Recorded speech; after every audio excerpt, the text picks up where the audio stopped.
Hallelujah, जोरदार hallelujah, hallelujah. प्रभु आप सबको ब्लेस करे। वचन सुनने के लिए तैयार हैं? आमेन। आज का हमारा संदेश का टॉपिक है ग्लोरियस चर्च। बोलेंगे तेजस्वी कलीसिया, महिमा కలిగిన సంఘము। इफिसियों की पत्री 5वां अध्याय में आइएगा। एफेसियों की राసిన पत्रिका 5వ అధ్యాయము। एफिसियों 5वां अध्याय वचन 25 के दूसरे लाइन से लेकर वचन 27 तक हिंदी में एक जन, तेलुगु में एक जन पढ़कर सुनाइए। అటువలే క్రీస్తు కూడా సంఘమును ప్రేమించి అది కలంకమైనను ముడతైనను అట్టిది మరి ఏదైనను లేక పరిశుద్ధమైనది గాను నిర్దోషమైనది గాను మహిమగల సంఘముగాను ఆయన తన ఎదుట దానిని నిల్వబెట్టుకొనవలెనని వాక్యముతో ఉదక స్నానము చేత దాన్ని పవిత్రపరిచి పరిశుద్ధపరచుటకై దాని కొరకు తన్ను తాను అప్పగించుకొనెను। जैसे मसीह ने भी कलीसिया से प्रेम करके अपने आप को उसके लिए दे दिया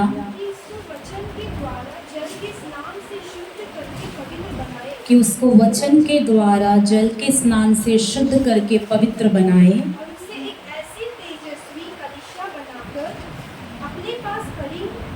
और उसे एक ऐसी तेजस्वी कलीसिया बनाकर अपने पास खड़ी करे जिसमें ना कलंक ना झुर्री ना कोई और ऐसी वस्तु हो वरन पवित्र और निर्दोष हो। आमीन। आइए छोटी सी प्रार्थना करेंगे, आंखों को बंद करें। प्यारे स्वर्गीय पिता, आज की सुबह आपकी उपस्थिति में हम आए हैं। हमारी कलीसिया को तेजस्वी कलीसिया आप बनाना चाहते हैं, हम धन्यवाद देते हैं। तेजस्वी कलीसिया बनाने के लिए आप वचन का स्नान हमें करवाना चाहते हैं। आज की सुबह वचन का स्नान प्रत्येक जन को करने में मदद कर। आगे से लेकर पीछे लास्ट लाइन तक प्रत्येक जन को यीशु के लहू में सील करते हैं। वचन सुनने से रुकावट करने वाली हर एक दुष्ट आत्माओं को यीशु के नाम से मैं बाइंड करती हूँ। नींद की आत्माओं को यीशु के नाम से बाइंड करती हूँ। परमेश्वर सचेत होकर आत्मा से, शरीर से, पूरी तरह से प्रभु सचेत होकर वचन सुनने में मदद कर। वचन फले और लोगों से बात करे, आशीष कर। यीशु के नाम से मांगते हैं पिता, आमीन। तो इस वचन को हमने लास्ट वीक जो है एंड करते वक्त इसे ध्यान किया था। पिछले सप्ताह के वचन को कितने लोगों ने सुना? లాస్ట్ వీక్ ఒక వాక్యం డైరెక్ట్గా విన్నా, యూట్యూబ్లో ఉన్న అందరు విన్నారా? ఓకే. ఎంతమందికి అలవాటు ఉన్నది వాక్యం ఇక్కడ విన్న తర్వాత కూడా మళ్ళీ యూట్యూబ్లో వినే అలవాటు ఎంతమందికి ఉన్నది? ఒకసారి విన్న తర్వాత ఇంక వింటలేదా यूट्यूब? कितने लोगों को आदत है यहाँ पर भी वचन सुनने के बाद फिर जाकर यूट्यूब में भी सुनने वाले? हाथों को उठाकर दिखाइए। God bless you. आपको प्रभु आशीषित करिए। आदत अच्छी है, जब दूसरी बार सुनेंगे आपको और भी फिर जो है प्रभु का वचन समझ में आएगा और अच्छी तरह से प्रभु के वचन में हम बढ़ सकते हैं। आमीन। यूट्यूब में इसीलिए डाला जाता है कि वचन जो है एक बार जो प्रचार होता है वो भूल ना जाए, हम बार बार उसे याद भी कर सकते हैं। और नए लोग जो है, काफ़ी लोग वचन को सुन रहे हैं, प्रभु जो है आशीष करे। आमीन। तो लास्ट वीक के वचन में हम इफिसियों की पत्री 5वां अध्याय 25 से लेकर 27 तक हमने वचन को थोड़ा जो हम स्टार्ट किए थे, वहाँ से हमने वचन को ख़त्म किया था। तो आज जो परमेश्वर ने हमें हमारी कलीसिया के लिए जो वचन का टॉपिक दिया है ग्लोरियस चर्च, इसमें हमने अभी जो वचन पढ़ा, जैसा मसीह ने भी कलीसिया से प्रेम करके अपने आप को उसके लिए दे दिया कि उसको वचन के द्वारा जल के स्नान से शुद्ध करके पवित्र बनाए और उसे एक ऐसी तेजस्वी कलीसिया बनाकर अपने पास खड़ी करे जिसमें ना कलंक, ना जुर्री, ना कोई और ऐसी वस्तु हो वरन पवित्र और निर्दोष हो। यीशु मसीह ने कलीसिया के लिए अपने आप को दे दिया। ये अपने आप को दे दिया, ये पहला कार्य है जब यीशु मसीह ने कलीसिया के लिए जान दे दिया। आमीन। యేసు ప్రభు కూడా సంఘము కొరకు తన ఒక జీవితాన్ని పెట్టేశారు, తన జీవితాన్ని అప్పగించేశారని వాక్యంలో ఫస్ట్ భాగాన్ని మనం చదువుకున్నాం। తన జీవితాన్ని పెట్టేశారు, అప్పగించేశారు. దానికి అర్థం ఏంటంటే మన కోసం ఆయన ప్రాణం పెట్టి ఉన్నాడు. హల్లెలూయా. तो पहला कार्य यीशु मसीह ने कलीसिया के लिए जो किया है वो है कलीसिया के लिए अपना लहू बहाया. क्या किया उन्होंने? कलीसिया के लिए अपना जान दे दिया, अपना लहू बहाया. कुछ लोगों का ऐसा विश्वास है कि यीशु मसीह का लहू और उनका जान दे देना सिर्फ इतना ही कलीसिया के लिए काफ़ी है स्वर्ग जाने के लिए. आमीन. लेकिन यहाँ पर परमेश्वर का वचन में हम क्या देखते हैं? यीशु ने अपने आप को कलीसिया के लिए दे दिया. और सेकंड काम क्या हम वहाँ पर देखते हैं कि उसे वचन के द्वारा एक स्नान करा. हालेलुया. एक तो है प्रभु यीशु मसीह का लहू, ये कार्य हो चुका है और उनके लहू से हम समय समय पर हम धुलते भी रहते हैं ताकि हमारे वस्त्रों में दाग ना रहे. हालेलुया. जैसे प्रभु का वचन पहला यूहन्ना में क्या कहता है, 1 और वचन 7 से लेकर 10 तक, कि यदि हमने पाप किया है तो छिपा कर ना रखे, ये ना कहे कि हम में कुछ भी पाप नहीं है, प्रभु के सामने मान ले तो वह धर्मी है हमें क्षमा करने के लिए. यह है प्रभु के लहू का कार्य. और दूसरा यहाँ पर हम देखते हैं कि कैसे कलीसिया तेजस्वी बनती है. ఎలాగ సంఘము మహిమగలిగిన సంఘము మహిమగల సంఘముగా మార్చబడతాదంటే దేవుని యొక్క వాక్యం చేత సంఘానికి స్నానము కావాలి. ఏమి కావాలి? స్నానము కావాలి. దేవుని యొక్క రక్తం, యేసు యొక్క రక్తం చాలు అంటే ఈ వాక్యంలో మనం ఏం చూస్తున్నాము? రక్తంతో సరిపోదు, రక్తంతో కొనబడిన సంఘముకి దేవుని యొక్క వాక్యంతో స్నానము కావాలి. लहू से खरीदा गया कलीसिया के लिए परमेश्वर का वचन का स्नान आवश्यकता है. हालेलुया. आप जन्म लिए हैं, जन्म से लेके आज तक कितने बार हम नहाए हैं? మనము జన్మించితే సరిపోతుందా? శరీరంలో జన్మించాం, ప్రతి ఒక్కరు బర్త్డే చేసుకుంటాం కదండి. సరే నేను జన్మించేసాను, అయిపోయింది, ఇంకా స్నానం చేయక్కర్లేదు. జన్మించిన రోజు మా మమ్మీ బాగా తుడిచేసింది, గుడ్డ పెట్టేసి, ఇంకా స్నానం అవసరం లేదు, బట్టలు కూడా కొత్తవి తొడిగేస్తారు అంటే సరిపోతుందా? స్నానం చేయకుండా ఉంటే ఎలా ఉంటుంది? అడవిలో ఉన్న జంతువులాగా ఉంటాం. అలాగే जैसे हम पैदा हुए, जन्म लिए, माँ के हम जो है गर्भ से जन्म लिए, जन्म लेकर नए वस्त्र पहन लिए, इतना ही काफ़ी नहीं है. जैसे हम शरीर को शुद्ध रखने के लिए लगातार प्रतिदिन या बार बार स्नान करते हैं, वैसे ही परमेश्वर का वचन का स्नान कलीसिया को चाहिए, जो कलीसिया प्रभु के लहू से धुल चुकी है. आमीन. ये जो भी खंबा आड़ आ रहा है ना, मैं आप लोगों से कहूँगी कुछ दिनों के बाद ये खंबे नहीं रहेंगे. आमीन. हालेलुया. सभी जो है क्लियर से मुझे नजर आएंगे. तो प्रभु का वचन का स्नान, यहाँ पर क्या लिखा है? वो जल का स्नान क्या है? वचन का स्नान जरूरत है. बोले वचन का स्नान हमें जरूरत है. इसीलिए कलीसिया में आना जरूरी है. बोलिए వాక్యముతో స్నానం కావాలి, అందుకే సంఘంలో రావటం అవసరము అని చెప్పండి. వాక్యంతో స్నానం కావాలి, అందుకే సంఘంలో రావటము అవసరము. हालेलुया. कोई कहे मैं घर में रहकर मैंने बपतिस्मा लिया, अपना विश्वास को संभाल लूंगी, विश्वास को संभाल लूंगा, प्रार्थना करके घर में रहूंगा, तो क्या घर में वचन का स्नान हो पाएगा? क्या घर में जीवित परमेश्वर की आराधना कर पाएंगे कलीसिया के साथ जो सभा से मिलकर करते हैं? नहीं हो पाएगी. ఆమేన్. నేను బాప్తిస్మ తీసుకున్నాను, లేకపోతే యేసుని నమ్ముకుంటున్నాను, ఇంటిలో ఉంటేనే పరలోకం వెళ్ళిపోతా, నాకు లోపల విశ్వాసం ఉన్నది, ఇక్కడో దాచిపెట్టాను, भीतर अंदर विश्वास है, मेरा विश्वास नहीं मिठा है. अगर वचन का स्नान नहीं हो रहा है तो आप तेजस्वी कलीसिया नहीं बन पाएंगे. వాక్యంతో స్నానం జరగకపోతే మహిమ కలిగిన సంఘంగా మార్చబడలేము. హల్లెలూయా. ఆ వాక్య స్నానం అవ్వకపోతే ఏమవుతుందంట? మనలో ఏమొస్తాయి?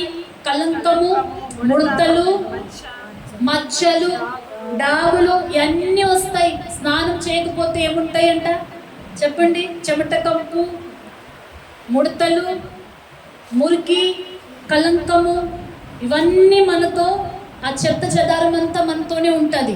దేవుని యొక్క వాక్యంతో సంఘము స్నానం చేయకపోతే లోక మాలిన్యం మనకు అంటుకుపోయింది, ఎప్పుడు అంటుకుపోయిందో కూడా మనకి తెలియదు.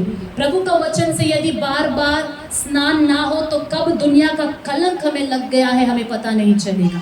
कब जो है झुर्रियां आ गई है नहीं पता चलेगा, कब जो है ब्लेमिश जो है और कोई वस्तु करके हिंदी में लिखा है वो कब आ गया है पता नहीं चलेगा। आमीन।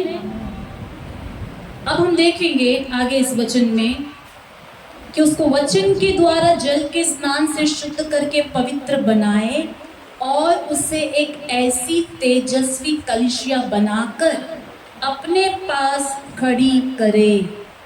आमीन। प्रभु जो है वचन का स्नान कलिसिया को क्यों करवाना चाहता है? उसे एक तेजस्वी कलिसिया बनाना चाहता है। तेज कब आएगा? जब वचन से हमारा स्नान होगा। వాక్యము మనల్ని కడుగునప్పుడు దేవుని యొక్క మహిమ మనలో పెరుగుతాది। जब वचन हमें धोता है, विश्वासियों सुनेंगे, जब वचन जो है हमें धोएगा, उस वचन को आप स्वीकारोगे। वचन धोने का अर्थ क्या है?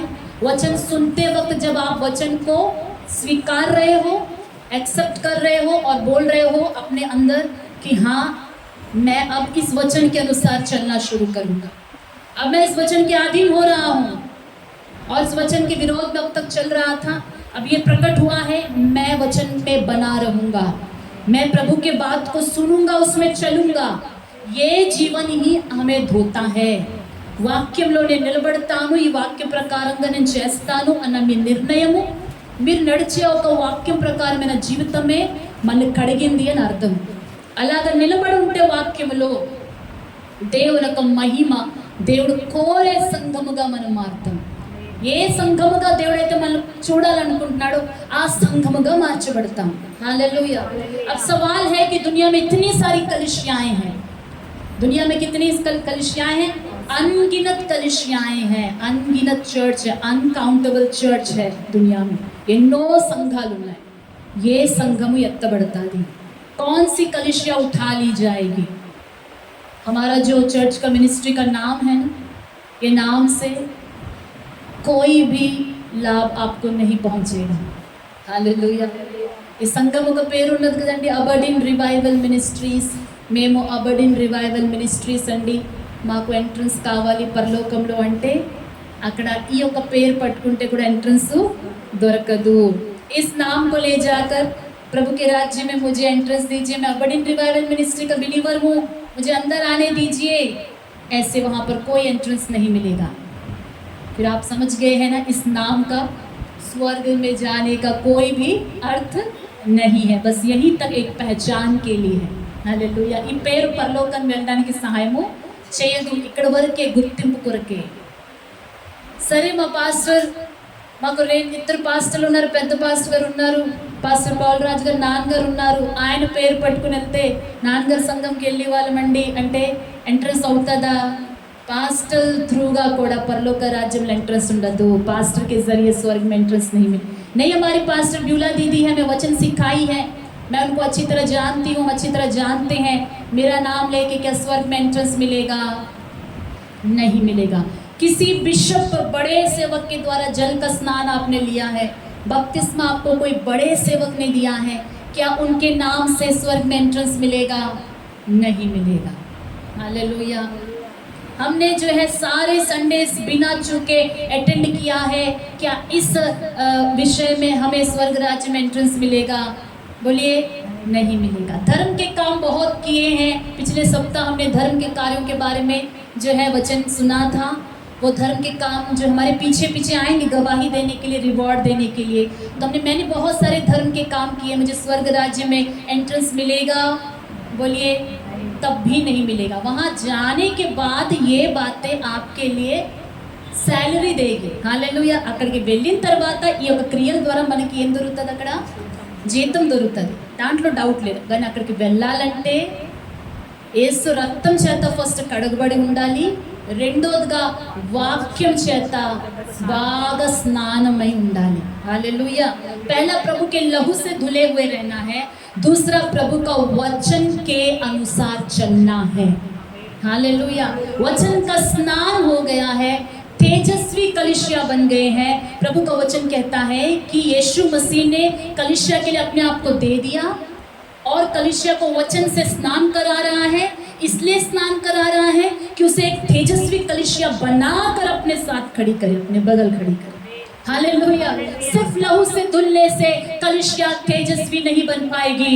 రక్తంతో కడిగే అనుభవం వరకు ఉండిపోతే మనము ఒక మహిమ కలిగిన సంఘం అనే పేరు రాదు. హల్లెలూయా. మహిమ కలిగిన సంఘముగా మార్చి ఆయన పక్కన నిలబెట్టాలని దేవుని యొక్క కోరిక. ఎలాగా? వాక్యముతో. प्रभु का वचन से शुद्ध करना चाहता है. जितने लोग वचन के अधीन होंगे वे ही जन चुने जाकर तेजस्वी कलिसिया में गिनती आएगा. వాక్యం విన్న ప్రతి ఒక్కరూ మహిమ గల సంఘముగా మార్చబడ్డారా అంటే కూడా కాదు. वचन सुनने वाला प्रत्येक जन क्या तेजस्वी कलिसिया बन गए हैं? नहीं.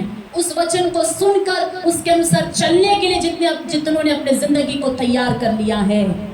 వాక్యం విన్నప్పుడే నేను వాక్యం ప్రకారంగానే నడుస్తాను ప్రభువా, ఇంకా చాలు లోకము నాకు, ఈ వాక్యం అనుసరించి నడుస్తాను అన్న వాళ్ళే దేవుని దృష్టిలో మహిమ కలిగిన సంఘము.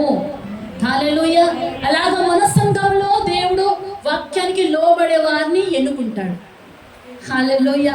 అలాగా భూమి మీద ఎంతమంది అయితే ఎన్ని సంఘాలైతే ఉన్నాయి, అది ఏ పేరులో ఉన్నా, ఏ పాస్టర్ నడిపించినా, వాక్యం చేత నడిపించబడే, రక్తంతో కడగబడే, ఎక్కడైతే దేవునిక ఆ మహిమ కలిగిన ఒక్కొక్క సంఘము ఉంటుందో అదంతా కలిపి దేవునిక మహిమ కలిగిన సంఘము ఆయన పక్కన నిలబెట్టుకుంటాడు. ఆ సంఘమే అంటే ఆ విశ్వాసులే ఎత్తబడతారు. वही कलिसिया, वही विश्वासी उठा लिए जाएंगे. धोखा ना खाना कि हम मिलकर आराधना करते तो सबके सब उठा लिए जाएंगे, ऐसा नहीं है. కలిసి ఆరాధన చేద్దాం కాబట్టి అందరూ ఎత్తబడిపోతామని భ్రమలో ఉండకండి.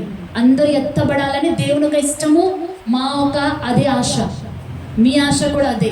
కానీ అందరూ ఎత్తబడాలంటే అందరూ వాక్యానుసారంగా నడవాలి, అందరూ ఉదక స్నానం చేయబడాలి, అందరూ తేజోమైన లేకపోతే మహిమ కలిగిన సంఘంగా మార్చబడాలి. హల్లెలూయా. అలాగ అందరు కలిసి మార్చబడదామా? అందరు దేవునికి లోబడదామా? ఆమేన్. మనలో ఏముంటుందంట వాక్యం చేత కడగబడకపోతే? कलिसिया बनाकर अपने पास खड़ी करे जिसमें ना कलंक, ना झुर्री, ना कोई और ऐसी वस्तु हो, वरन पवित्र और निर्दोष हो. ये तीन बातें हम में ना रहे, इसलिए प्रभु अपने वचन से में धोना चाहता है. कलंक को इंग्लिश में कहते हैं स्टेन, यानी दाग. हालेलुया. कलंक मतलब दाग. एक दुल्हन श्वेत वस्त्र पहनी है, उस वस्त्र में अगर कुछ स्टेन है, दाग लगा है, स्पॉट्स है, तो वो नज़र आएगा कि नहीं आएगा? बोलिए. తెల్లని వస్త్రం వేసుకున్న వారి పైన ఏదైనా మచ్చ ఉంటే, డాగ్ ఉంటే కనిపిస్తుందా లేదా చెప్పండి? కనిపిస్తుంది. हालेलुया. तो प्रभु ने हमें श्वेत वस्त्र पहनाया है और प्रभु चाहता है कि समय समय पर वचन से उसे धो दे ताकि हम में क्या ना रहे? दाग ना रहे. प्रभु की दृष्टि में देखता है दाग ना रहे, स्टेन, दाग. इस दाग हमारे वस्त्र में कैसे आता है? जब हम पाप करते हैं, वचन के विरोध में चलते हैं, तो हमारे आत्मिक वस्त्र कहा जाए या उसे हम धार्मिकता की वस्त्र कहे या उद्धार का वस्त्र जो प्रभु ने पहनाया है, उसमें दाग लग जाता है.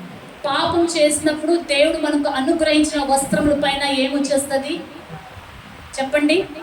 दाग पड़ती. दाग पड़ती. कलंक, उसे हम हिंदी में अच्छे से कहे तो दाग लग जाता है. ఎన్నిసార్లు పాపం చేస్తామో మీరు దేవుడు చూసినప్పుడు ఒక వస్త్రము ధరించిన, తెల్లని వస్త్రం ధరించిన ఒక పెండి కుమార్తెగా దేవుడు చూస్తారు. हमें कलिसिया को प्रभु कैसे देखता है? श्वेत वस्त्र पहने हुए दुल्हन की तरह देखता है. प्रभु दुल्हा है और दुल्हा अपनी दुल्हन के लिए इंतजार कर रहा है कि मेरे आने तक अपने आप को तैयार करना, अपने आप को सजा कर रेडी रहना, प्रिपेयर रहना. जब हम गलत करते हैं, पाप करते हैं, प्रभु के वचन के विरोध में चलते हैं, तो जो वस्त्र प्रभु ने पहनाया है, हर एक जिन्होंने बपतिस्मा लिया है, प्रभु ने आपको वस्त्र पहनाया है. हर एक जिन्होंने बपतिस्मा लिया है, पौलुस कहता है कि मैंने एक ही पुरुष से तुम्हारी बात करवाई है. दूसरा कुरिन्थियों 11वां अध्याय वचन 2 को एक बार पढ़ेंगे. 2 कोरिन्थी 11 अध्यायము 2వ వాక్యము. क्योंकि मैं तुम्हारे विषय में ईश्वरीय धुन लगाए रखा हूँ, इसलिए कि मैंने एक ही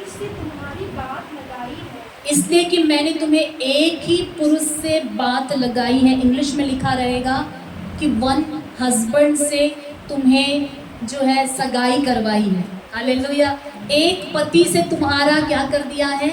सगाई करवा दिया है। तेलुगु में पढ़ेंगे 2 कुरिन्थी 11:2, 2 कुरिन्थियस 11वां अध्याय 2 वचन।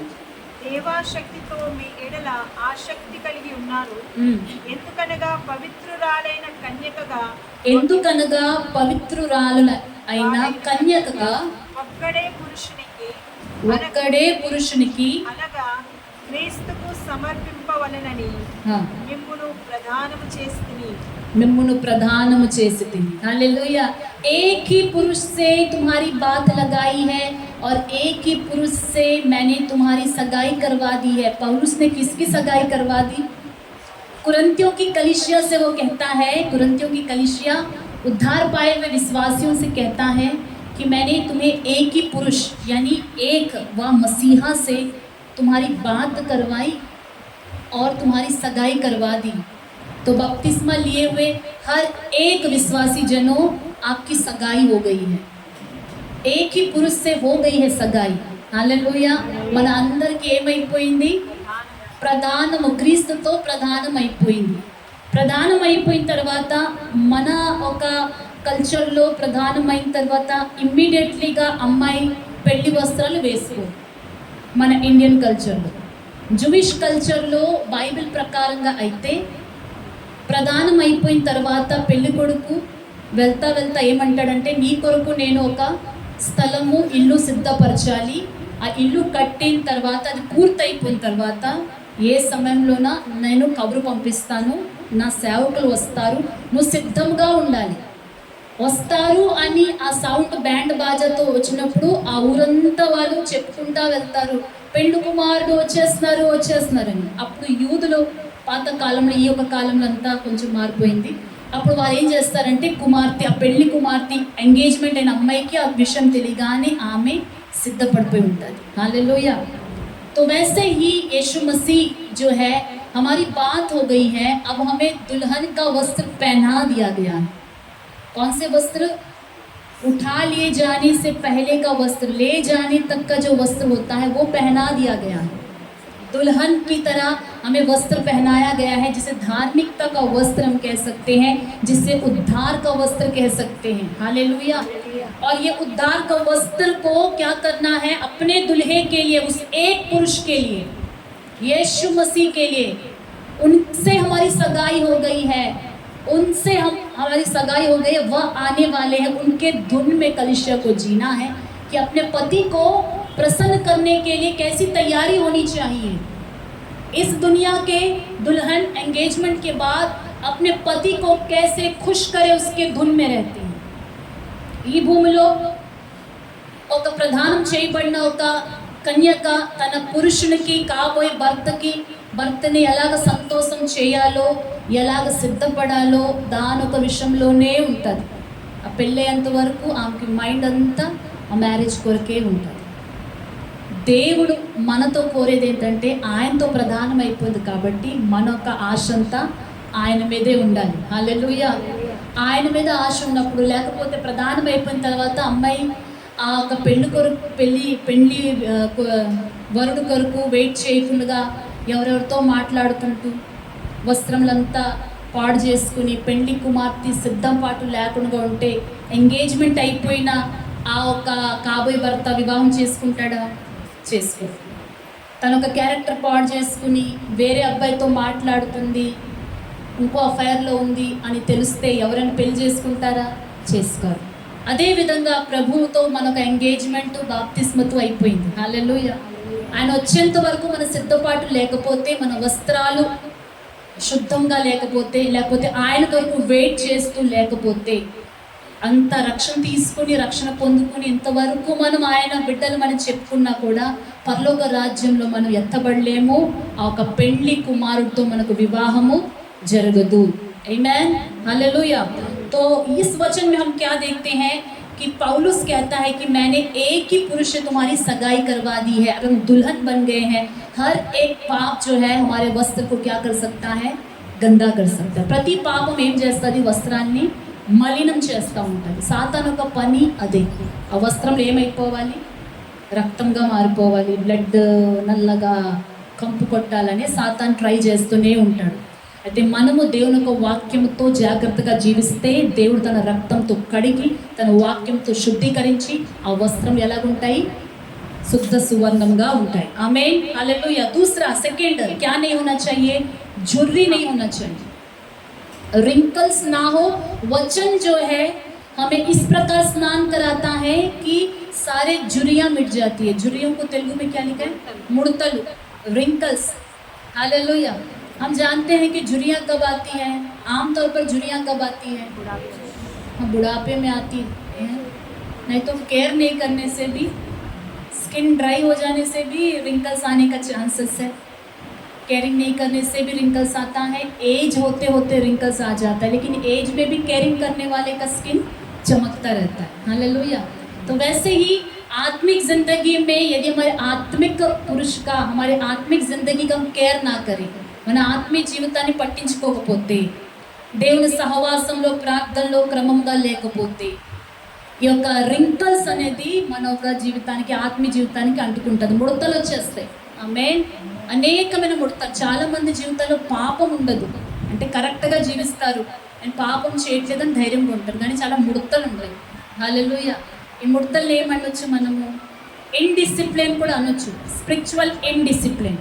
ఆత్మీయమైన ఒక క్రమశిక్షణ మనం లేకపోతే దాన్ని దేవుడు చూసినప్పుడు చాలా ముడతలు వచ్చేసినట్టుగా కనిపిస్తాం. ఎవరైనా ముడతలు వచ్చేసిన పెళ్లి కుమార్తెతో పెళ్లి చేసుకుంటారా? ఈ కాలంలో అలా కూడా జరిగిపోతుంది. 90 సంవత్సరాల ఒక ముసలావిడతో కూడా యవనస్తులు పెళ్లి చేసుకుంటున్నారు. ఆ లోకం ఎలా మారిపోయిందంటే అలా మారిపోతుంది. అది విడిచిపెట్టండి. కానీ నార్మల్గా ఏ పెళ్లి కుమారుడైనా ముడతలు చేసిన అమ్మాయితో పెళ్లి చేసుకోవడానికి ఇష్టపడతారా? లేదు. ఎవరైనా అనుకుంటారు అందమైన ఒక భార్య ఉండాలి, పెళ్లి కుమార్తె అంటే అందంగా ఉండాలని ఎవరైనా కోరుకుంటారు. అయితే దేవుడు కూడా మనలో కోరేది అదే. మన పై ముడతలు నాకు చూడట్లేదు, మన స్కిన్ ముడతలైపోయేది చూడట్లేదు, మన ఆత్మలో, మన ఆత్మీయ జీవితంలో ముడతలు రాకుండా చూసుకోవాలి. हमारे आत्मिक जीवन में क्या नहीं आना चाहिए? रिंकल्स नहीं आना चाहिए, झुर्रियां ना आ जाए.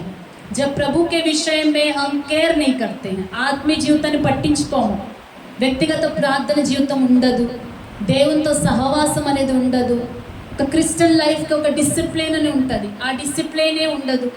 దేవుని ఆరాధించాలి, ఆదివారం దేవుని యొక్క ఆలయంలో వెళ్ళాలి, క్రమంగా ఆయన ఆరాధన చేయాలి, సరిగ్గా ప్రభుని గౌరవించాలి. ఇవన్నీ మనం లేనప్పుడు, దేవుడు చూసేటప్పుడు మనలో అనేక ముడతలు కనిపిస్తూ ఉంటాయి. దాని పాపం అని పేరు పెట్టలేము, కానీ అవన్నీ ఏంటంటాయి? ముడతలు. ఆమేన్. అది పెద్ద పాపం మనకు కాదు, కానీ అవన్నీ ఏంటి? ముడతలు. ప్రార్థన జరుగుతున్నప్పుడు నిద్రపోతున్నది ఒక ముడతే, వాక్యం వినకుండా నిద్రపోతుంటే ఏంటి? ఇంకా ముడతలు ఉన్నాయి. ఆమేన్, హల్లెలూయా. మీ పక్క వరకు ఒకసారి ప్రైజ్ గాడ్ చెప్పండి. अपने बगल वाले को प्रेज द लॉर्ड बोलिए, जोर से शेक करिए, सभी बोलिए, शेक करके प्रेज गॉड बोलिए. ओके, आपने किसी को जगाया, थैंक यू. गुड मॉर्निंग, प्रभु आपको ब्लेस करे. आमेन. तो ये झुर्रियां ना आए हमारे जिंदगी में. कई सारी झुर्रियां प्रभु को दिखाई देती हैं, रिजेक्ट हो जाएंगे. आमेन. झुर्रियां दिखाई दे तो क्या हो जाएंगे? बोलिए, रिजेक्ट हो जाएंगे. दुल्हा नहीं स्वीकार करेगा. दुल्हा को जो है कोई झुर्रियां नहीं चाहिए, कोई जो है ऐसी बात हमें ना पाई जाए जिससे जो है वो दुल्हा को पसंद ना आए. ये दुल्हन कैसी है, ये तो चर्च में सोती रहती है, इससे मैं क्या शादी करूँगा. आत्मिक जिंदगी में झुर्रियां ना आए, कलीसिया देखिएगा. आमेन. और तीसरा क्या लिखा है? जिसमें ना कलंक, ना झुर्री, ना कोई और ऐसी वस्तु हो, ना कोई और ऐसी वस्तु हो करके हिंदी में लिखा है, लेकिन इंग्लिश में क्लियर लिखा है ब्लेमिश. तेलुगु में क्या लिखा है? అట్టిది మరి ఏదైనా. ఓకే, అట్టిది మరి ఏదైనానే ఎక్స్ప్లెయిన్ చేస్తేనే అర్థమవుతుంది. అట్టిదని ఏదైనా, ना कोई और वस्तु. यहाँ पर जो है इसे हम समझेंगे, जिसे इंग्लिश में ब्लेमिश लिखा है. ब्लेमिश का क्या मतलब है, इसे समझने के लिए हम आएंगे लेव्य व्यवस्था 22వ అధ్యాయం, లేవ్య కాండం 22వ అధ్యాయము. అట్టిది మరి ఏదైనాను అర్థం చేసుకోవడానికి ना कोई और वस्तु समझने के लिए। लेव्य व्यवस्था 22वां अध्याय निकालेगा जल्दी से, उसका 19 to 25 मैं पढ़ूंगी ताकि जल्दी से वो हो जाए। लेव्य व्यवस्था, लेव्य कांडम 22वां अध्याय मैं पढ़ रही हूँ, उसका 19 से। तो अपने निमित्त ग्रहण योग्य ठहरने के लिए बैलों या भेड़ों या बकरियों में से निर्दोष नर चढ़ाया जाए, जिसमें कोई भी दोष हो उसे ना चढ़ाओ, क्योंकि वह तुम्हारे निमित्त ग्रहण योग्य ना ठहरेगा। और जो कोई बैलों या भेड़ बकरियों में से विशेष वस्तु संकल्प करने के लिए या स्वेच्छा बलि के लिए यहोवा को मेल बलि चढ़ाए, तो ग्रहण होने के लिए अवश्य है कि वह निर्दोष हो, उसमें कोई भी दोष ना हो। जो अंधा या अंग का टूटा या लूला हो, अथवा उसमें रसौली या कौरा या खुजली हो, ऐसों को यहोवा के लिए ना चढ़ाना, उनको वेदी पर यहोवा के लिए हव्य ना चढ़ाना। जिस किसी बैल या भेड़ या बकरे का कोई अंग अधिक या कम हो, उसको स्वेच्छा बलि के लिए चढ़ा सकते हो, परंतु मन्नत पूरी करने के लिए वह ग्रहण योग्य ना होगा। जिसके अंड दबे या कुचले या टूटे या कट गए हो, उसको यहोवा के लिए ना चढ़ाना, और अपने देश में भी ऐसा काम ना करना। इनमें से किसी को तुम अपने परमेश्वर का भोजन जानकर किसी परदेशी से लेकर ना चढ़ाओ, क्योंकि उनमें उनका बिगाड़ वर्तमान है, उनमें दोष है, इसलिए वे तुम्हारे निमित्त ग्रहण ना होंगे। आमीन। तो और कोई वस्तु का क्या मतलब है? या तो अंधा है, या वो लंगड़ा है, या फिर लूला है, या फिर गूंगा है, या बहरा है, या फिर कुबड़ा है, या अंड पिचके हैं, या शरीर में अधिक अंग है या कम अंग है। ऐसे सारे चीज़ों को परमेश्वर ने पुराने नियम में कहा कि जब बलि चढ़ाया जाता है, स्वेच्छा बलि या होम बलि या मेल बलि, तो ऐसे जो है बलिदानों को मत चढ़ाना। वो कंप्लीटली क्या होना चाहिए? परफेक्ट होना चाहिए, बिना दोष के होना चाहिए। थर्ड है ब्लेमिश या विदाउट ब्लेमिश का मतलब है कि टोटली शरीर के सारे अंग कैसे होने चाहिए? बोलिए, परफेक्ट होना चाहिए। अभी प्रभु के राज्य में जाने के लिए प्रभु का वचन में हमने पढ़ा ये तीसरी बात की, कलीसिया में क्या नहीं होनी चाहिए? ऐसे सारी बातें नहीं होना चाहिए। तो क्या अंधों को स्वर्ग का राज्य नहीं है? है। शारीरिक अंधापन है तो स्वर्ग जा सकते हैं, आत्मिक अंधापन है तो स्वर्ग नहीं जा सकते। आमीन। शारीरिक बहरा है तो स्वर्ग जा सकते हैं, आत्मिक बहरा है तो स्वर्ग नहीं जा सकते। शारीरिक गूंगा है तो स्वर्ग जा सकते हैं, आत्मिक गूंगा है तो स्वर्ग नहीं जा सकते। शारीरिक लंगड़ा है तो स्वर्ग जा सकता है, आत्मिक लंगड़ापन है तो स्वर्ग नहीं जा सकता। शारीरिक जो है कब्बू है, टुंडा है तो स्वर्ग जा सकता है, लेकिन आत्मिक टुंडापन है तो स्वर्ग नहीं जा सकता। शारीरिक बांझपन है, कोई हमारे बीच में अगर संतान उत्पन्न नहीं कर सकते हैं, स्वर्ग जा सकते हैं। आत्मिक बांझपन है तो स्वर्ग नहीं जा सकते। ध्यान से सुनिएगा। హల్లెలూయా। దేవుడికి చెప్పినది మరి ఏ వస్తువు ఉండకూడదంటే ఆత్మీయంగా ఎవరు కూడా గుడ్డివారుగా ఉండకూడదు। దేవుడు మాట్లాడుతుంటే కూడా దేవుడు అనేక విషయాలను క్లియర్గా చూపిస్తున్నాడు। ఇది తప్పు, ఇది కరెక్ట్ అని కూడా చెప్తున్నప్పుడు కూడా మీకు కనిపించకుండా అలా గుడ్డితనంలో వెళ్ళిపోతుంటే అది ఆత్మీయమైన గుడ్డితనము। అలాగా ఆత్మీయ గుడ్డితనం ఉంటే పరలోక రాజ్యానికి వెళ్ళలేము। ఆత్మీయమైన చెవిటివారు అంటే దేవుని ఒక వాక్యముని విని కూడా విన్నట్టుగా ఉండేవారు, దాని ప్రకారంగా నడవనట్టు వారు ఆత్మీయంగా ఏమున్నారు? వాళ్ళు చెవిటివారే। ఆత్మీయమైన మోగతనం ఏంటి?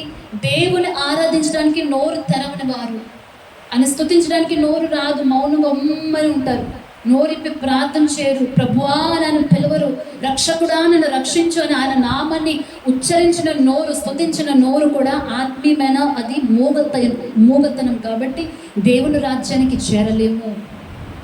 ఆత్మీయంగా బాంజ్ అంటే గొడ్డలితనం, గొడ్డువారు అంటే పిల్లల్ని కనని వారు, ఆత్మికంగా మీరు ఒక్కరికి సువార్త చెప్పడానికి కూడా మీ నోరు రావట్లేదు, ఒక్కరిని యేసు దగ్గర తీసుకురావడానికి కూడా మీరు పని చేయలేకపోతున్నారు అంటే కూడా దేవుని యొక్క రాజ్యంలో అలాంటి వారు కూడా స్థానం లేదు. మన ఇచ్చిన రక్షణ ఒకరికి చెప్పాలి. అలాంటి ఒక గ్లోరియస్ చర్చ్నే దేవుడు తన పక్కన నిలబెట్టుకోవాలని కోరుకుంటున్నారు. ఆమేన్.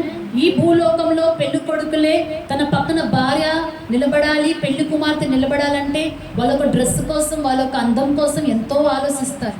నా భార్య ఇలాగ ఉండాలి, కొంతమంది అయితే గౌన్ వేసుకోవాలి, కొంతమంది అయితే శారీ కట్టుకోవాలి, కొంతమంది నా ఒక భార్య ఎలాగ ఉండాలి, ఇలాగ ఉండాలి అని వాళ్ళకి కొన్ని ఐడియాస్ ఉంటాయి. నా భార్య ఇలాగ ఉండాలి, అలా ఉంటేనే నా పక్కన నిలబడాలి, నాకు లోబడే భార్య దొరికితేనే నా పక్కన నిలబడాలి, నన్ను ప్రేమించే భార్య దొరికితే నా పక్కన నిలబడాలని అందరూ ఈ భూమి మీద ఉన్న భర్తలకి అంత ఆశ ఉంటే, ఆ దేవాది దేవుడు తన భార్య ఎలాగ ఉండాలని సెలెక్ట్ చేసుకుంటాడు.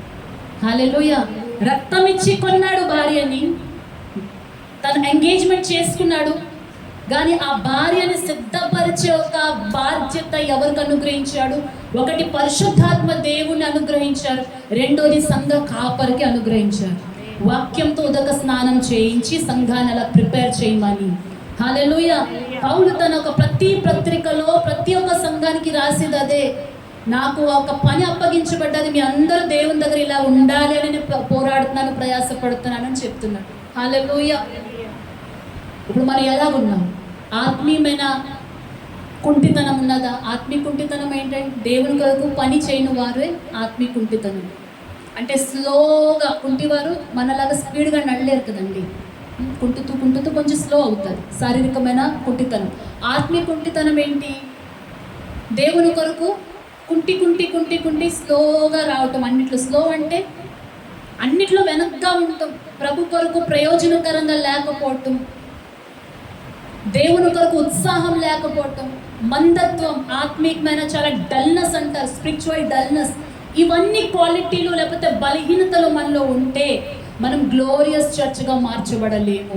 ये सारी कमियां यदि हमारे अंदर रहे, आत्मिक अंधापन हो, गूंगापन हो, बहरापन हो, लंगड़े हो, चाहे हम अंधे हो, टुंडे हो, या फिर जो है हमारा जो है पीठ झुका हुआ है, ये सारी बातें आत्मिक कमजोरियां हमारे अंदर रहे तो प्रभु जो है जब अपने लिए दुल्हन चुनना चाहेगा, क्यों मेरे बगल रहे, तो वैसा कमी वाले दुल्हन को वो नहीं चाहेगा. आमीन. इसलिए प्रभु का वचन जब जल का स्नान कराता है तो आप जानते हो ये वचन कितना पावरफुल है. ये आंखों के अंधापन को निकाल देगा. దేవుని వాక్యం ఎంత పవర్ఫుల్ అంటే ఆత్మీయమైన గుడ్డితనం తొలగిపోతా దేవుని యొక్క వాక్యంతో. ये आत्मिक अंधापन प्रभु के वचन से, पवित्र आत्मा के सामर्थ्य से वो निकल जाएगा. आमीन. ये आत्मिक बहरापन भी परमेश्वर के वचन के द्वारा उसके अधीन होने से, उसको सुनने से, उसके मानने से और पवित्र आत्मा के सामर्थ्य से ये सारे कमजोरियां में छोड़कर चली जाएगी. बात ये है कि क्या हम ऐसा परिवर्तन होने के लिए परमेश्वर के सामने अर्पण कर रहे हैं? ప్రభు నన్ను మార్చలాగా ఒక మహిమ గల సంఘంగా మార్చబడడానికి నేను ఇష్టపడుతున్నాను. నువ్వు ప్రతి ఒక్క వాక్యంతో నన్ను ఎలాగ సరి చేయాలనుకుంటున్నావో అలాగ సరి అవడానికి నా జీవితాన్ని అప్పగించుకుంటాను. ప్రభు నీ వాక్యంతో మాట్లాడు నాయన, నన్ను సరి చేయి నాయన, ఈ యొక్క బలహీనతలన్నీ నన్ను తీసివే అని అప్పగించిన వారినే దేవుడు మహిమ కలిగిన సంఘంగా మార్చగలుగుతాడు. जो प्रभु के वचन के अधीन होना चाहते हैं, हाँ प्रभु मुझे बदल, ऐसा मैं वचन सुनते ही मैं अधीन होऊंगा प्रभु, ये सारे कमजोरियां मेरे जीवन से निकाल दे कहने वालों को ही परमेश्वर महिमा में कलीसिया बना सकता है. हालेलुया. एफेसी की कलीसिया जो है, पौलुस जो है इस कलीसिया में जाकर प्रचार नहीं कर रहा है. पौलुस इस कलीसिया में जाकर प्रचार नहीं कर रहा है. पौलुस इफिसस की कलीसिया को पत्र के द्वारा ये बातों को बता रहा है. आमीन. अगर जाकर प्रचार किया होता तो आज हमारे पास वो टीचिंग्स नहीं होते. వింటున్నారా? పౌలు ఎఫెసీ ఒక సంఘానికి పత్రిక రాసి, లెటర్ రాస్తూ ఈ యొక్క వాక్యాల్ని చెప్పారు కాబట్టి ఈరోజు ఆ లెటర్ మన దగ్గర మన బైబిల్లో ఉన్నది. ఆమేన్. హల్లెలూయా. పౌలు లెటర్ రాయకుండా డైరెక్ట్గా వెళ్ళి పుల్పిట్ మీద ప్రసంగం చేసి ఉంటే,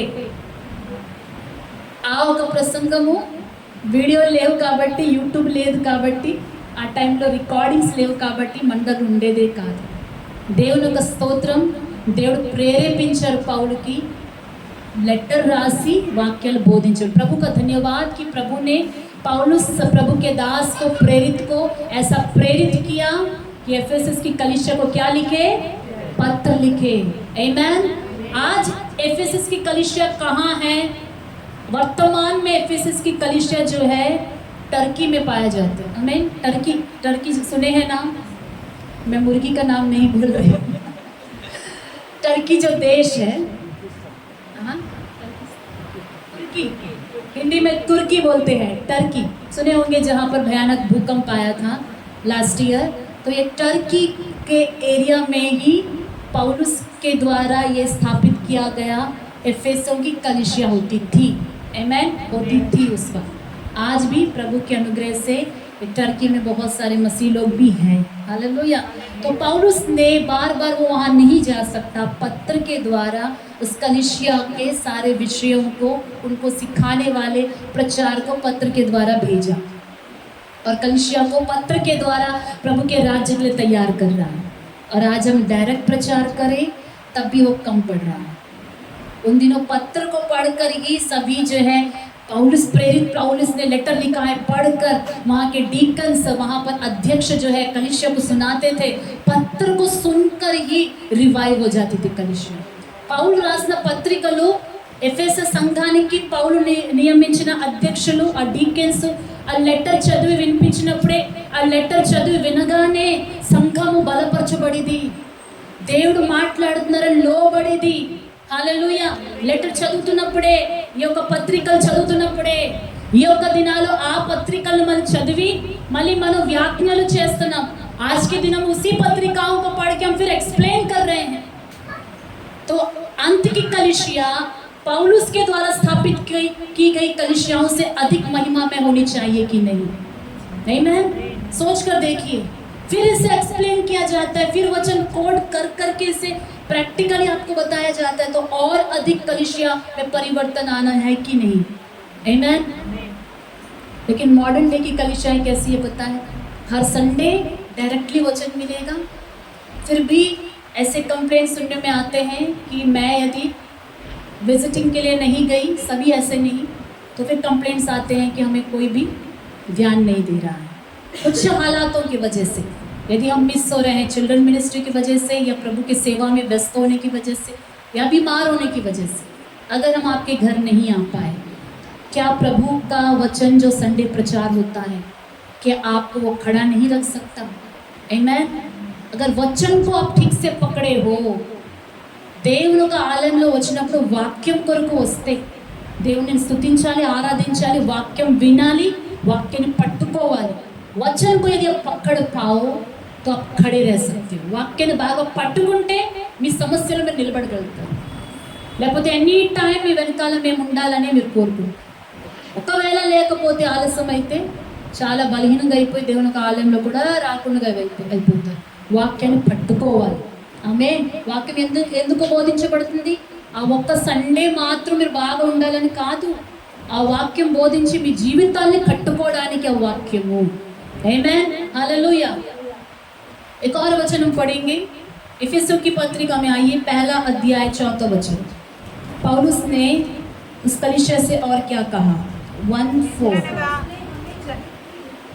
जैसा उसने हमें जगत की उत्पत्ति से पहले उसमें चुन लिया कि हम उसके निकट प्रेम में पवित्र और निर्दोष हो। हालेलुया। प्रेम में कैसे हो? पवित्र और निर्दोष हो। कहे प्रेम में क्या रहे?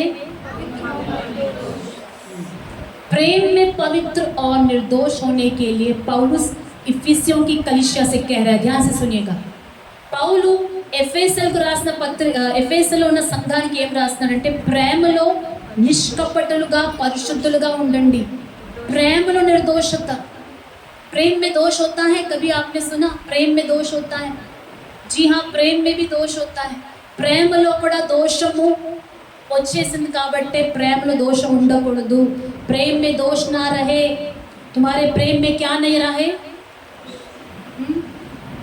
प्रेम तुम्हारा पवित्र हो, प्रेम निर्दोष हो। प्रेम ఎలా ఉండాలి? పరిశుద్ధముగా ఉండాలి, నిర్దోషముగా ఉండాలి. प्रेम पवित्र हो, निर्दोष हो. इसको मैं थोड़ा समझाती हूँ. हमारी कलिसिया में ही मैं लेकर समझाऊंगी. रिलेशनशिप है हमारी कलिसिया. मान लेते हैं हमारे यहाँ कलिसिया में रिश्ता है, पति पत्नी के रिश्ता के अलावा, और हम कलिसिया में एक दूसरे को, किसी को भाई मानते हैं, कोई किसी को भाभी मानता है, कोई किसी को भैया मानता है, कोई किसी को साली मानता है. मैक्सिमम सभी भाई बहन मानते हैं, कुछ लोग माता मानते हैं, कुछ पिता मानते हैं, कुछ अंकल मानते हैं. इस रिलेशन में और आपके साथ जितने भी रिलेशंस है, सारे रिलेशंस में पवित्रता होनी चाहिए. हालेलुया. क्या होनी चाहिए बोलिए? पवित्रता. किसी को आपने बहन कहा है तो पूरी पवित्रता से उसे बहन की दृष्टि में देखे, बहन की दृष्टि में प्रेज द लॉर्ड दे. आमीन. प्रेम है आपका, बहन है, लेकिन वो प्रेम क्या होनी चाहिए? पवित्रता होनी चाहिए. किसी को हाथ मिलाए तो हाथ के शेक हैंड में क्या होनी चाहिए बोलिए? पवित्रता होनी चाहिए. आरन की कलिसिया में पवित्रता इतनी अधिक थी कि आपस में पौलुस ने कहा कि प्रेम का चुंबन करो. कलिसिया के भीतर हग और किस हुआ करता था, पवित्र चुंबन. पवित्र आत्मा से परिपूर्ण थे वे. वेस्टर्न कंट्री में आज भी है. हग करेंगे, किस करेंगे. हालेलुया. कलिसिया में विश्वासी कोई आए, हग करेंगे, किस करेंगे, विदाउट डिफरेंस जेंडर के बिना. लेकिन हमारे इंडियन कल्चर में अपोजिट में नहीं करना बहुत अच्छा है, बहुत अच्छा है. लेकिन हमारे अंडमान के कल्चर में प्रेज द लॉर्ड हम हाथ देकर शेक हैंड करते हैं. आंध्र और आप साउथ की तरफ जाए तो प्रेज द लॉर्ड सिर्फ हाथ जोड़कर ही कहेंगे, हाथ भी नहीं देंगे जल्दी. आमीन. वो इतना जो है डिस्टेंस को मेंटेन करते हैं. हमारे अंडमान में थोड़ा हम मिक्स्ड कल्चर है, हाथ हम शेक हैंड देते हैं, लेकिन वो जब शेक हैंड भी देते हो किसी को, उसमें पूरी पवित्रता होनी चाहिए. कोई एक ऐसा ना कहने पाए कि मैंने उस भाई से हाथ मिलाया लेकिन वो शेक हैंड जो है डिफरेंट था, उसमें शारीरिक जो है क्या था, वो अभिलाषा से परिपूर्ण था. सब कोई नहीं कहना चाहिए. हालेलुया. और दृष्टि कैसी होनी चाहिए? पवित्र दृष्टि होनी चाहिए. आमीन. जब आप किसी को देखते हैं तो आत्मिक दृष्टि से देखें, पवित्रता से देखें.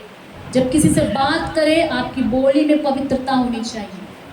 आपने बहन कहा तो बहन, भाभी कहा तो भाभी. रिस्पेक्ट, आपके बातों में रिस्पेक्ट होनी चाहिए. डबल मीनिंग नहीं होनी चाहिए. आमीन. क्या नहीं होना चाहिए बोलिए? डबल मीनिंग नहीं होना चाहिए कि सुनने वाले को संकोच उत्पन्न करे. दुनिया का रीति रिवाज कलिसिया के भीतर नहीं आना चाहिए. दुनिया क्या कहेगा? साली क्या है? आधी घरवाली है. वो दुनिया में रहने दीजिए, वो पाप. प्रभु के लोगों के बीच वो पाप नहीं आना चाहिए. आपकी कोई बहन है, आपके वाइफ की कोई बहन है, वो साली लगती है तो पूरी तरह से आपका बहन है. इंग्लिश में बहुत अच्छा है, सिस्टर इन लॉ. अब वो कानूनी तौर से आपकी बहन हो गई है. आमीन. इसके साथ बहन का व्यवहार करिए. हालेलुया. ब्रदर इन लॉ, जीजा यानी ब्रदर इन लॉ, कानूनी तौर से वो क्या हो गए हैं? भाई है आपके. आमीन. हालेलुया. परमेश्वर ऐसे पवित्र प्रेम हमारे बीच में उत्पन्न करे. प्रेम में क्या होनी चाहिए? पवित्रता. इसके अलावा और भी मैं कहना चाहूँगी, एक विश्वासी दूसरे विश्वासी के घर जाने में हमारी कलिसिया में पूरी तरह छूट है. సంగతి में मैं खुद बोल रही బడో సహవాసంలో పెరగమని చెప్తున్నాను. ఎవరైనా ఇంటికి వెళ్ళొచ్చు. నేను ఎప్పుడు కూడా ఏ ఒక రూల్స్ పెట్టలేదు. వెళ్ళండి, కానీ మీరు వెళ్ళుట ద్వారా వారికి బాధ కలిగించే మాటలు చెప్పి మాత్రము రాకూడదు. ఏం చేయకూడదు? బాధ కలిగించే మాటలు కానీ, బాధ కలిగించే పనులు కానీ, వారు చేయరాని ఏదో వారి మీద నింద వేసి రావటం, ఈ పని సంఘంలో జరగకూడదు. ఆమేన్.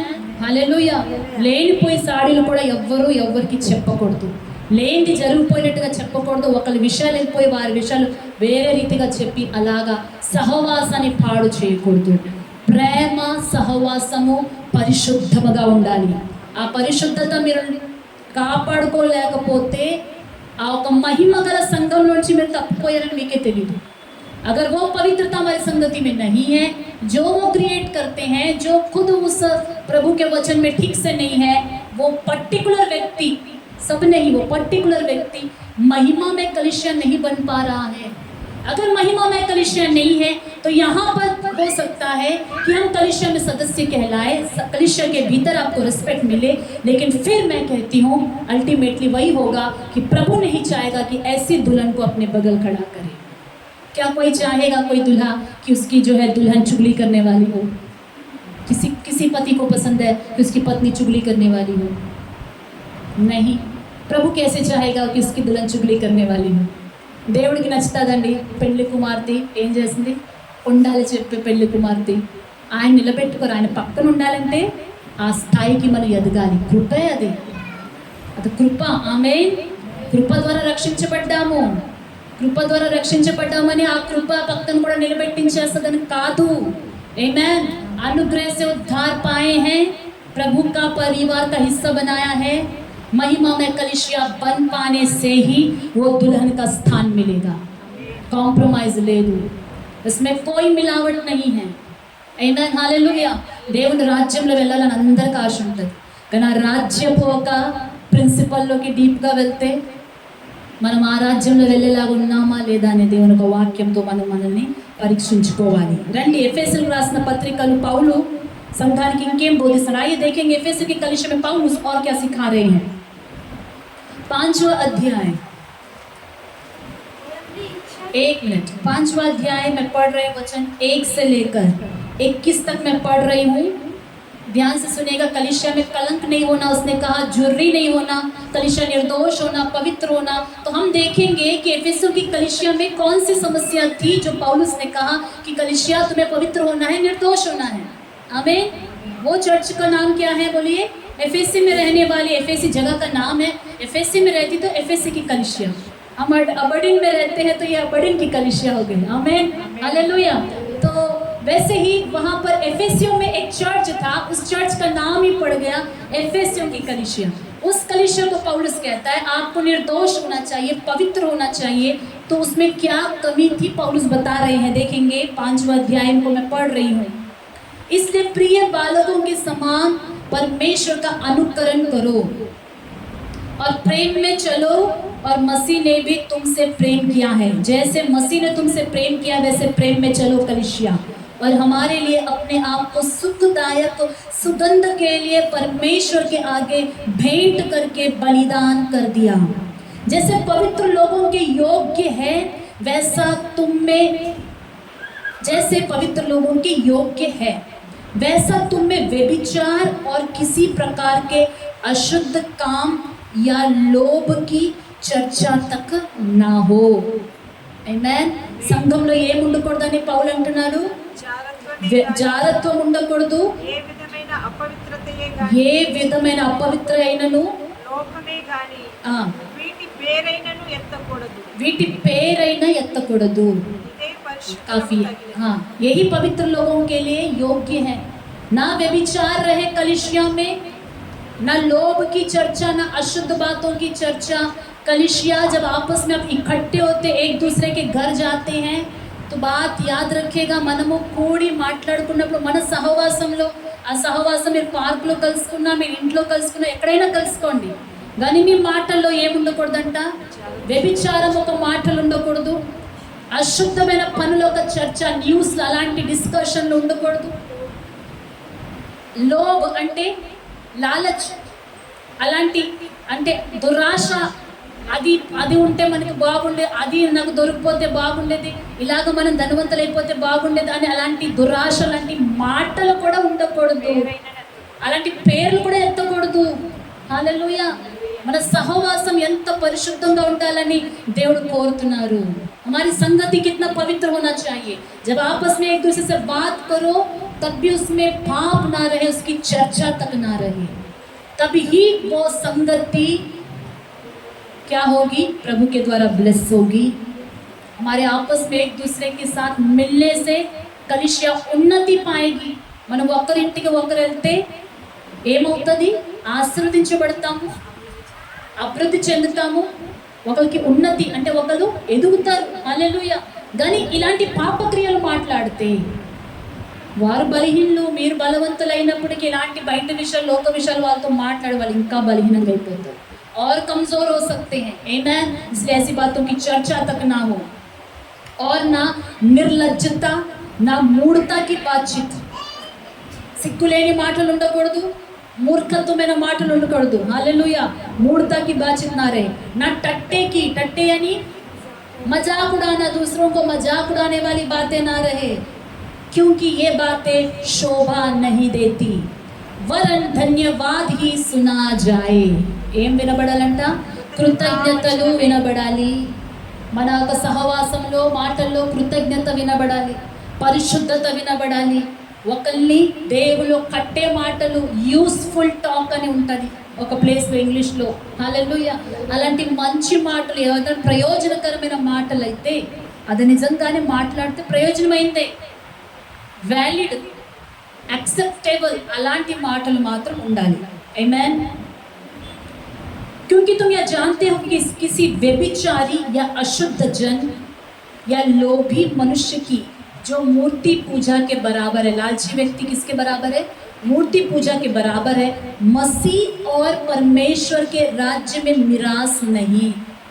क्यों ऐसी बातें नहीं होनी चाहिए? व्यभिचारी, लोभी, अशुद्ध काम करने वाले लोग और जो है जो मूर्ति पूजा के बराबर है, प्रभु के राज्य में वारिस ही नहीं होंगे, प्रभु के राज्य में एंट्रेंस नहीं है. इसलिए ऐसी बातें हमसे दूर रहे. कोई तुम्हें व्यर्थ बातों से धोखा ना दे, क्योंकि इन्हीं कामों के कारण परमेश्वर का क्रोध आज्ञा ना मानने वालों पर भड़कता है. आमेन. परमेश्वर का क्रोध आज्ञा नहीं मानने वालों पर भड़कता है. प्रभु का वचन को आपने पढ़ा, फिर से पढ़िए इस वचन को. प्रभु का क्रोध ఆజ్ఞా నా మాన్నే వాళ్ళ పర్ భడక్తా హై. దేవుడు వాక్యం లోబడకపోతే ఏమొస్తుందంటే దేవుని ఒక ఉగ్రత.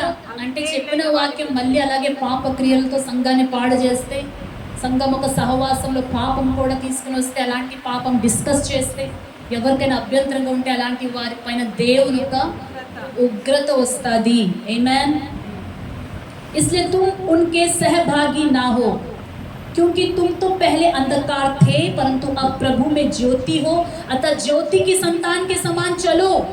क्योंकि ज्योति का फल सब प्रकार की भलाई और धार्मिकता और सत्य है. आप ज्योति में हो तो ज्योति का एक नेचर होता है, फल होता है, एक स्वभाव होता है. वो स्वभाव क्या है? वो भलाई है. वो दूसरों की भलाई चाहेगा.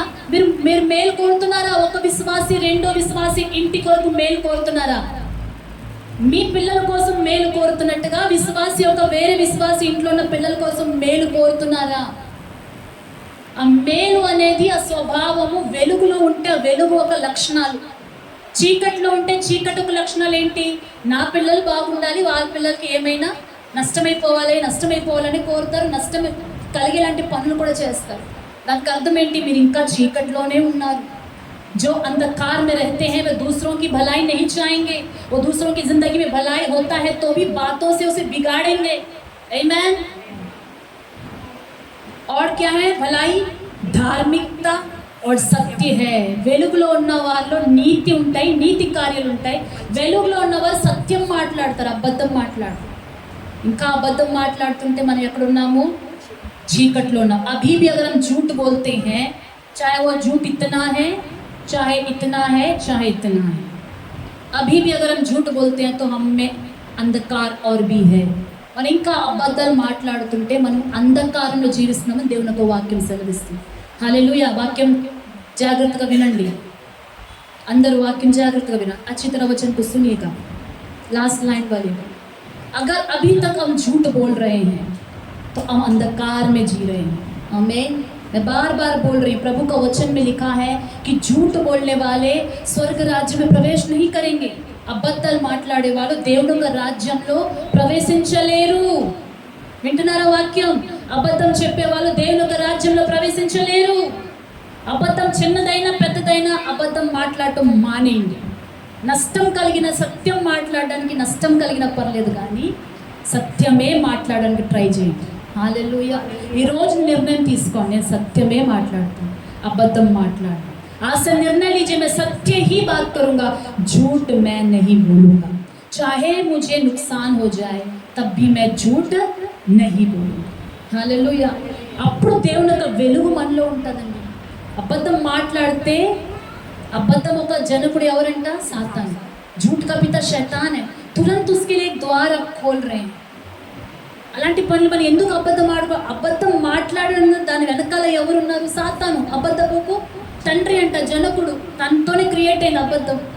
ఆ ఒక అబద్ధం మాటలు ఏం చేస్తాయంటే ఒక డోర్ ఓपन చేస్తారు. झूठ क्या करेगा? शैतान के लिए छोटा सा विंडो खोलेगा आपकी लाइफ में, एक दरवाजा खोलेगा जिसके थ्रू डेविल आपकी लाइफ में आकर वह काम करेगा.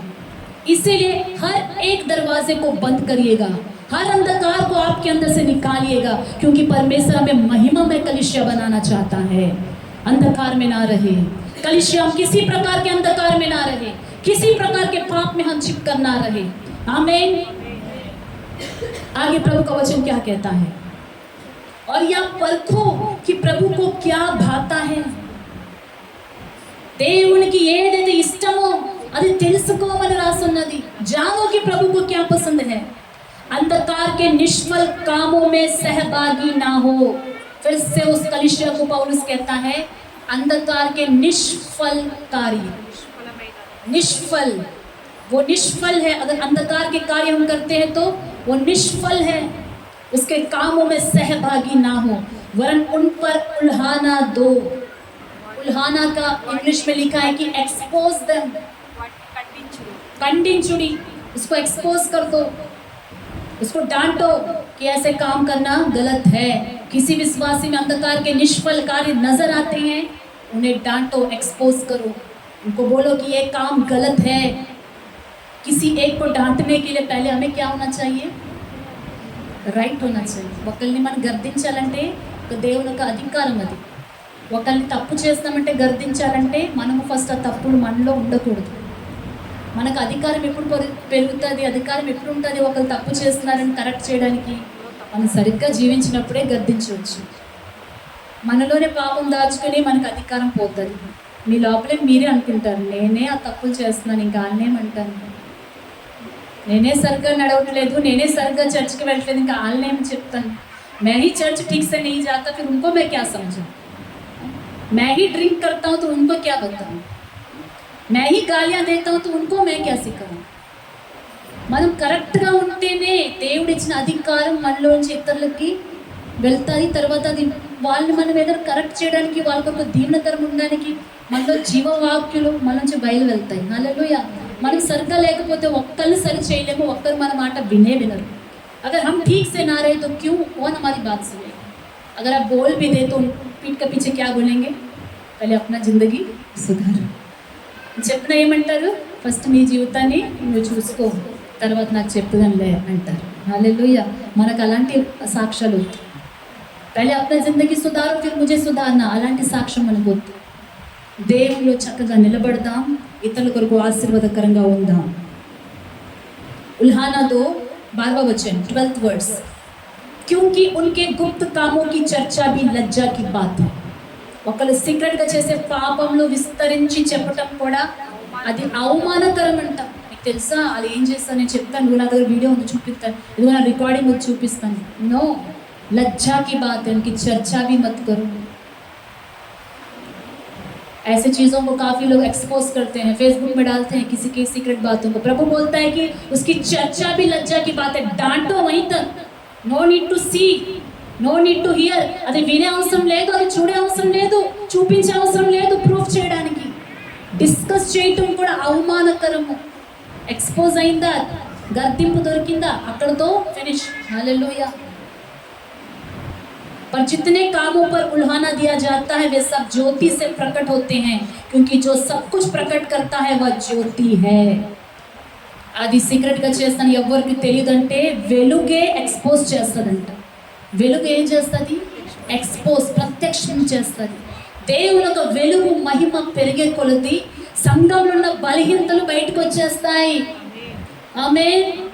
సంఘం శుద్ధీకరించినప్పుడే కొన్ని రిపేర్లు, దేవుడు ఒక కార్యం బాగా జరుగుతున్నప్పుడే కొన్ని ఎక్స్పోజ్ అవుతుంటే బయటకు వస్తే ఏంటి ఉజ్జీవం అంటున్నారు, ఒక పక్కన ఏంటి ఇలాగ బలహీనతలు కనిపిస్తున్నాయంటే వెలుగులోనే ఎక్స్పోజ్ అవుతాయి. जहाँ प्रभु का बेदारी उतर कर आता है, जहाँ परमेश्वर का वचन ठीक से प्रचार होता है, जहाँ रोशनी है वहाँ अंधकार के काम क्या हो जाते हैं?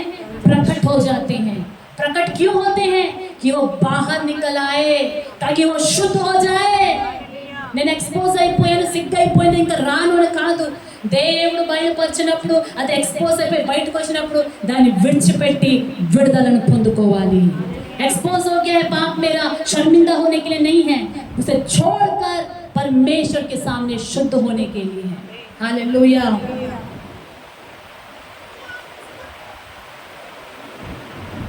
इस कारण वह कहता है, हे सोने वालों जाग और मुर्दों में से जी उठ, तो मसीह की ज्योति तुझ पर चमकेगी. इसलिए ध्यान से देखो कि कैसा चाल चलते हो, निर्बुद्धियों के समान नहीं पर बुद्धिमानों के समान चलो. निर्बुद्धियों के समान नहीं, बुद्धिमानों के समान चलो. क्या हम निर्बुद्धियों के समान चलते हैं, जिनके ज्योति में क्या नहीं है, जिनके तेल नहीं है? మూర్ఖులైన స్త్రీలు దివిట్టులో ఏం లేదు, నూనె లేదు. నిర్బుద్ధులను దేవుని వాక్యం సెలవిస్తుంది మూర్ఖులని. ఎందుకు మూర్ఖులు? ఇంకా చీకటమైన కార్యాలు వాళ్ళు ఉన్నాయి కాబట్టి వాళ్ళ యొక్క దేవుడు అనుగ్రహించిన వెలుగు ఏమైపోయింది, ఆరిపోతుంది. హల్లెలూయా. చీకటి కార్యాలు ఉంటే వెలుగు ఆరిపోతుంది. అవసర को बहुमूल्य समझो क्योंकि दिन बुरे हैं. అవకాశం ఏమనుకోవాలి, దినములు చెడ్డవి కనుక ఆ. సమయమును పోనీయక సద్వినియోగం చేసుకోండి. సమయము పోనివ్వక సద్వినియోగం చేసుకోండి. अवसर को बहुमूल्य समझो क्योंकि दिन बुरे हैं. इस कारण निर्बुद्धि ना हो पर ध्यान से समझो कि प्रभु की इच्छा क्या है. दाकरस से मतवाले ना बनो क्योंकि इससे लुचपन होता है, पर आत्मा से परिपूर्ण होते जाओ और आपस में भजन, स्तुति गान, आत्मिक गीत गाया करो और अपने अपने मन में प्रभु के सामने गाते और कीर्तन करते रहो. सदा सब बातों के लिए हमारे प्रभु यीशु मसीह के नाम से परमेश्वर पिता का धन्यवाद करते रहो. मसीह के भय से एक दूसरे के अधीन रहो. हालेलुया. एफेसों की कलीसिया को पौलुस कितने सुंदर तरीके से डिटेल में वो लिखकर समझा रहा है कि कैसे महिमा में कलीसिया बनेगी. हम सब महिमा में कलीसिया बनना चाहते हैं, वह दुल्हन बनना चाहते हैं जो मसीह के जो है दाहिनी ओर जो है खड़ी हो जाए. लेकिन हमारे अंदर इतने सारे अंधकार के कार्य हैं जिसे प्रभु अपने वचन से धोकर शुद्ध करना चाहता है. हालेलुया. ये वचन अभी तक समाप्त नहीं हुआ है, टू बी कंटिन्यू होगा. గ్లోరియస్ చర్చ్ और हम कैसे बन सकते हैं ఈ వాక్యం ఇంతతో ముగించబడలేదు. ఇంకా దీన్ని ఇంకా ఒక నెక్స్ట్ కూడా మనం ధ్యానిస్తాం ఈ యొక్క వాక్యాన్ని. ఈ సమయంలో దేవుని యొక్క సముఖంలో లేచి నిలబడతాం. आइए प्रभु की उपस्थिति में हम सभी उठकर खड़े हो जाएंगे.